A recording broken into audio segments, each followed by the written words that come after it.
analysis of like listening for everyone's stroke and try to give you some coaching points and tips as we go along. Our next exercise now is to go down to the pool deck with Manny here and to have a little look at his stroke and take him through a bit of a stroke correction session. So we're going to do some video analysis with him, like I've done with yourself, and then get back into the pool and do some tuning up.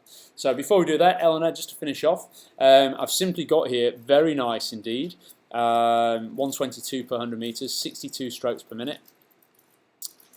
Head position in the water, you're looking forwards, but it suits your body type, suits your build, suits the body position in the water. Maya, this is a stroke which you could use as an example of where we want to sort of be getting. Notice how Eleanor's leg kick's not quite so strong, but it looks quite similar to yours in many respects. Underneath the water, a bit more of a bend at the elbow. Look at that, very nice indeed. Good bit of rotation, around about 45 degrees within the stroke. There is a slight drift of the hand up towards the surface. Can you just see that? How the hand... Right. Yeah, so let me show you a little bit better from underneath the water. There we go. Just an ever such a slight, and again it's on the breathing stroke, look, where the elbow drops a little bit lower than the wrist and the wrist just a little bit lower than the fingertip. So at that point, just momentarily, we're just sort of pushing down on the water. Your stroke rate here is 62 strokes per minute. If we could remove a little bit of that pushing down, they'd bring it up, and I think you'd be swimming really quite nicely, about 66 to 68, in that sort of ballpark there. I wouldn't take it much higher than that, at least not initially, but I'd like to see more of that sort of position. And that's better there. That one there, look, again, you're on a breathing stroke there, just sort of like a little bit of push down. I'm being very nitpicky with this because, generally speaking, I really like what I see. Body position very good, legs long and straight, ankles loose and relaxed. Great torpedo off the wall. You can just see how we can see the palm of the hand from that position. Generally speaking, don't like to see that because it just does imply a little bit of pushing down. If we bring in Rebecca from the same position, watch. You see she always keeps the fingertips, look, just tipping down. Everyone see that?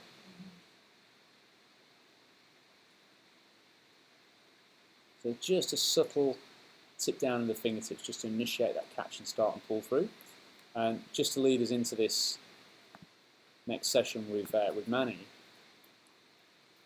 when we first released Mr. Smooth's been out now since 2009. It took us quite a long time to actually develop it. It's Adam's idea that we're going to create an animated swimmer. It just so happened that my cousin's boyfriend was one of the UK's leading animators at the time, so we got some mates rates on, but it still cost us twice as much as we had in the bank at the time.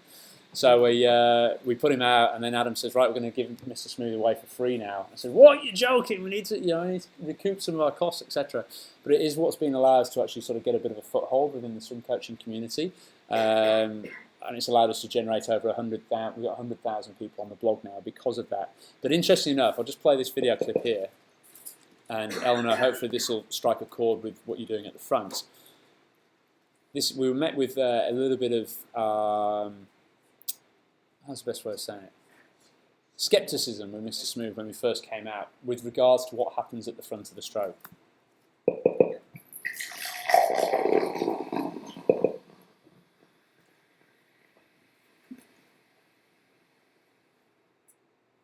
One of the interesting things about Mr. Smooth when we released him, some coaches around the world concerned that elite swimmers don't tip their fingertips down at the front end of the stroke to tilt the wrist to engage that catch. However, upon close inspection, we can see that almost all do. Some pretty famous names here. Laure, Manadou, Michael Phelps, Popoff, Ian Thorpe. Let's now take a look at some video demonstrating this. Arguably one of my favourite swimmers here, Rebecca Abington, doing precisely that. So she's getting that catch just a little bit sooner. Olympic bronze medalist Cassie Patten, also. Davies, Olympic silver medalist and bronze medalist. In slow motion, we can see that awesome high elbow catch and pull through. And then focusing on the initiation at the front, quite clearly tipping the fingertips down. Laure Manadou, Olympic champion and world record holder. Beautiful 2-beat kick, look at that. Amazing. Engaging the catch to initiate the start of the front of the stroke. So 110 strokes per minute, Laure Manadou. Michael Phelps here. Beautiful side-on shot here.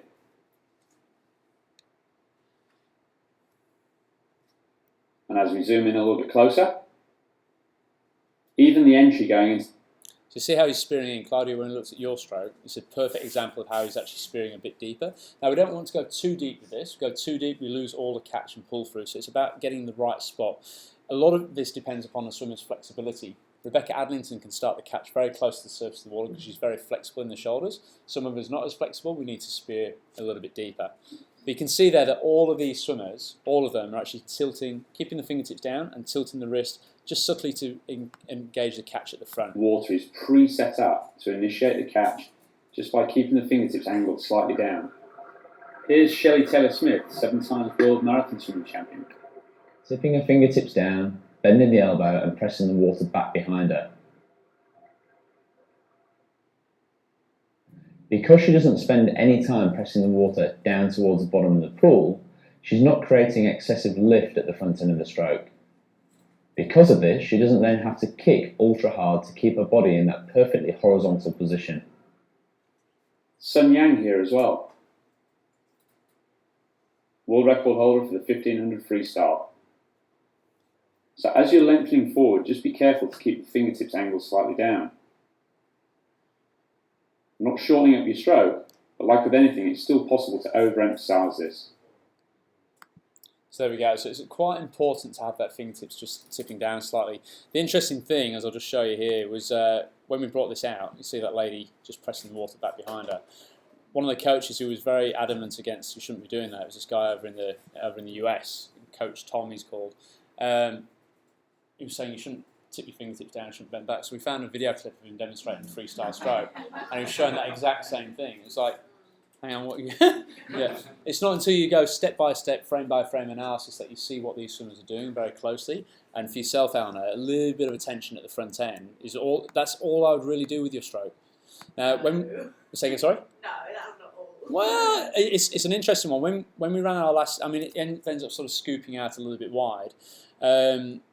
But when we did our last 3-day course over in Perth, we went out into the pool deck and filmed all these swimmers, and this guy called Jeremy had a brilliant stroke. Really, it was classic smooth, and he only needed really 1 or 2 things to be tuned up. One really. We got down to the pool deck, and the coaches said to me, one of the coaches came up to me and said, "Don't you think you're undervaluing? This guy's paid all this money to come to this course. You've only given him 1 thing to work on. You're giving these other people 3 or 4 things to work on." I said, "That's because all he needs to work on is that 1 thing." I said, "Why would I overcomplicate matters by giving him more than what he actually needs to work on?" I said, yeah, but he's not getting as much value. You need to give him more things to work on. I said, "No, it's going to totally unravel his stroke. What he did need to work on," this is the point that I put down here, is we need to look at the type of fitness training he's doing, how frequently he's training, those sort of things. So how frequently? Not at all. So, I haven't done anything in years. yeah. So in terms of tuning this up, okay, within the stroke, I would focus on getting that right at the front end of the stroke. Yeah. And remember, it's happening when you're taking a breath, so the unco drill for yourself is a really good way to tune that up. But I wouldn't change too much more other than that. It'll naturally allow the stroke rate to come up a little bit, which for yourself would be good. You're not over kicking. I love what you're doing. I wouldn't go hardcore on changing too many stuff here. That would be a big mistake. What would be a better waste of your time, a better spending of your time, would be to get into the pool and do some of the structured CSS type of training and that sort of stuff. Just get some fitness work to actually sort of because 122 per 100, pretty much one of the fastest within the room. So it's I think you could go really quite well with that. Good. Say again, sorry? Yeah, that's right, exactly. Am I a swinger or what? Interesting. I put you down as 5'6". And this is an interesting thing. Later on, when we do a bit of a rundown of the different swim types, 5'6" is swinger smooth. And look at this, and you say, how can you be a swinger and a smooth together at the same time? Oh, is this what you? I said, you can't be a swinger and a smooth. Yeah. So the interesting thing is, most kids, when they go through swim coaching programs, are taught to be smooths. One of the biggest things holding swimmers back, who are potentially classic swingers, is that they're taught to be smooth. So you look like you're swimming to be a smooth, to look good on the camera, whereas in actual fact, I think if we unleashed your inner swinger, then you would really... That's definitely the way I feel about it as well. That when I was swimming, my coaches quite often said I looked sloppy, and that at the front of the stroke I was very like, I just used to bang my hands in. Yeah. And I think over the years, as I've analysed other people's strokes as well, I've probably brought some of it back onto me, and now I'm swimming much differently to when I used to race. Yeah. You'd be the classic scenario of like needing to swim more like your natural self, just with a couple of tune-ups here and there. And that's, as a kid, I was coached to be smooth. I'm not 10 foot tall sort of thing. Haven't got a big strong leg kick, and I've got tiny little hands. If anyone ever wants to see how small my hands are, they're tiny, size 7 feet. So I haven't got that big strong leg kick. I need to swim the way it's natural for me. So anyway. Yeah, butterfly suited me as well. Yeah. It's more of a power sort of thing going through there. Yeah, that's right. Yeah, absolutely.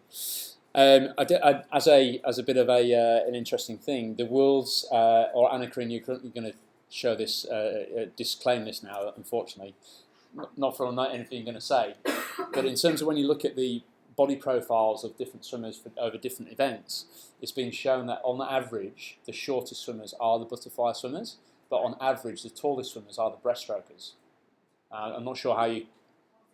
Yeah, so that sort of disproves that a little bit. That being said, the guy from Japan, breaststroker from Japan, he's actually quite short as well. So just as a general rule of thumb, and then freestylers and backstrokers tend to be quite similar in their sort of body type and morphology, but just a little bit of it. What's the relation with the ends that you were showing? Butterfly swimmers tend to have quite long arms relative to their height.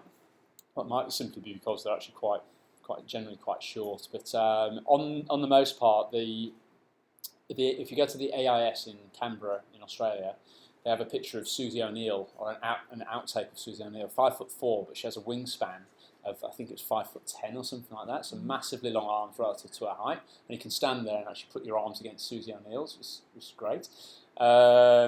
So that's going to change a little bit. But when we look at the swimmers on Friday and look at different sort of ape indexes, if it's appropriate, I might just look at somebody and think, she seems really short, very, very short arms relative to her height. Why is she trying to swim down the pool in less than 40 strokes?